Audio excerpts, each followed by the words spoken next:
অন্যটি আখিরাতে আল্লাহর সাথে সাক্ষাতের আনন্দ। রোজা শেষে পবিত্র ঈদুল ফিতরের দিন ঈদের নামাজে যাওয়ার আগে সদকাতুল ফিতর আদায় করতে হয়। ঈদের সঙ্গে ফিতরের সম্পৃক্ততার কারণে এর নাম হয়েছে ঈদুল ফিতর। সদকাতুল ফিতর হলো ঈদের আনন্দ সার্বজনীন করার উপায়।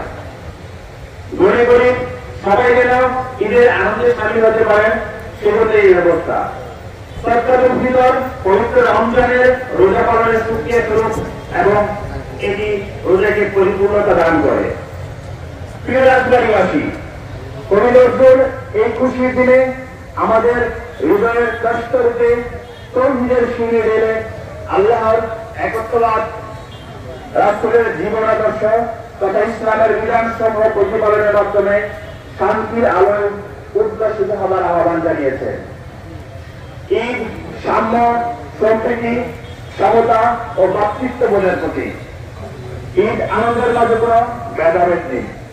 এই আনন্দ আমাদের মনের যাবতীয় হিংসা, ঘৃণা, লোভ, অহংকার এবং অহমিকার বিনাশ ঘটিয়ে শুধুমাত্র সৌহার্দ্য ও ত্যাগের মনোভাবকে প্রস্ফুটিত করবে।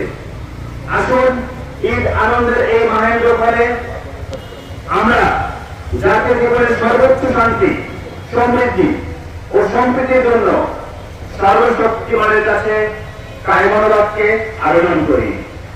বাংলাদেশের পাশাপাশি আমরা শান্তি কামনা করছি বিশ্ব উম্মার জন্য। পৃথিবীর বিভিন্ন দেশের ও জনপদের সকল মুসলমানগণ জাতি, ধর্ম, বর্ণ, গোত্র নির্বিশেষে সকলকে নিয়ে একটি বৈষম্যহীন ও সমতার বিশ্ব গড়ে তুলবে এই প্রত্যাশা ব্যক্ত করছি।